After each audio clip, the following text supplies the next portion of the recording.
here with Nancy and Bill Oakley, who are the owners of Grass Creek Gardens in Mooresville off Highway 150 near Lazy Five Ranch. They have some beautiful decorative grasses that they grow. It's very interesting. Well, thank you for coming on the show. Thank you. And it all fell into place for me because I've driven on 150 to Lazy Five and seen that beautiful gardens from the street. So right before Lazy Five, it's very visible from the road and it's gorgeous. And now I know that's what that is.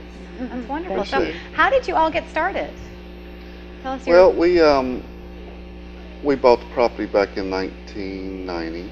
Okay. And was pretty much just mowing the grass, mowing. So we wanted to do something different, and the ornamental grasses started. You know, we saw a few, and just I started collecting them essentially. Became a hobby. Became a hobby for you. Well, it became a hobby, and then became a business essentially. So turned it into a nursery at some point. How'd you discover decorative grasses? Because I don't know that, you know, a lot of people Well, through magazines, really, where I first saw them. I knew it was different. I didn't want to do just a shrub, you know. And once we started that, it turned out to be a whole lot more than I expected. Now, are these grasses indigenous to this area, or is it something you brought? Some are. We carry natives. Also, a lot of them from China and things like that. So most of the miscanthus are China. But there's quite a few natives as well. And it's not just, you said there's a nursery, then there's gardens. Now, are you mixing in with other items, or is this more of a grass garden? Well, we pretty much built a display garden, because the grasses, when they're in the containers, they really don't show their best. So we decided to just build a garden so you could see what they actually look like 5 and 10 years down the road. So it became a business that way. Plus, so we started with the grasses, and we did a lot of other perennials, because grasses are perennials, and just to give the color and such, and the shrubs and the trees and everything. So it's just keeps progressing. Keeps going. Are the grasses hard to grow? If somebody wanted to incorporate that into their landscaping, do they have to have a green thumb, or are they hard to kill? They're hard to kill, more so. Yes, they're the easiest thing to grow.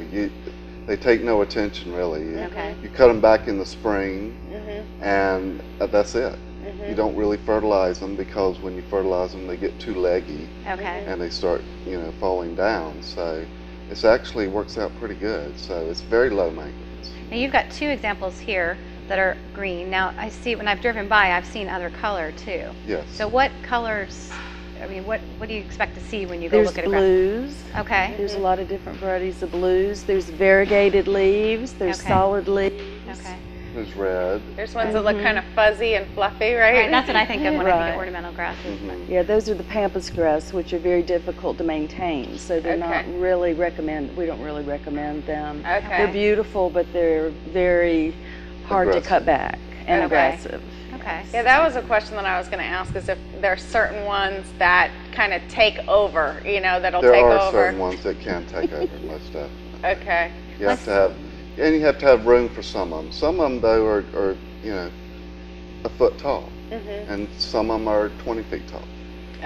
So the ones that get 20 feet tall get aggressive. You got to have lots of room for those guys.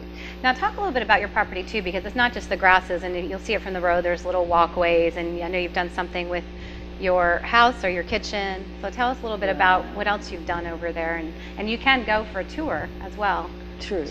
Well, last fall we took down our barn, 50-year-old plus barn, and reincorporated it into the kitchen renovation project. Oh, wow. So the flooring, the ceilings, a lot of the framing, and Bill helped our contractor do every aspect of that. So it's really, really different.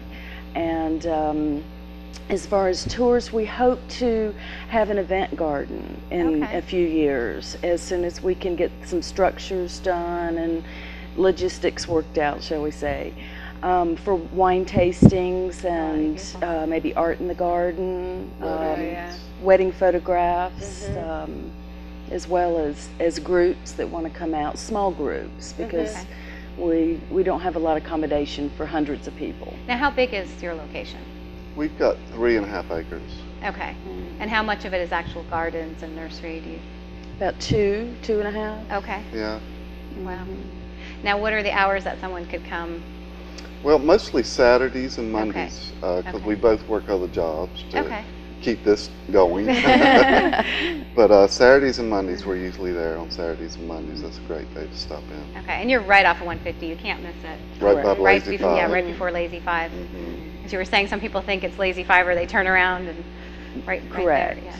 And if people want to go out there and take a look and just see the display gardens and come visit you, they can get a free herb plan if they look at the information on our website. Or free perennial. A free perennial. A free perennial. Okay. So if you go to lakenormansavings.com and look up Grassy Gardens, Grass. Grass Garden, Creek. Grass Creek Gardens, you can print off a coupon for a free perennial and take a tour of the gorgeous gardens.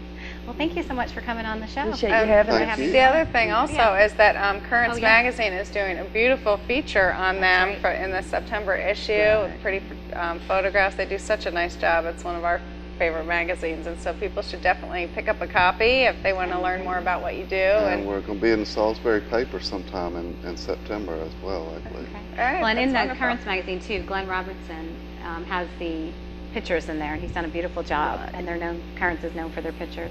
And also in that magazine is the Kids Eat Free section that we'll be providing. So check out the September issue. It's one to hold on to.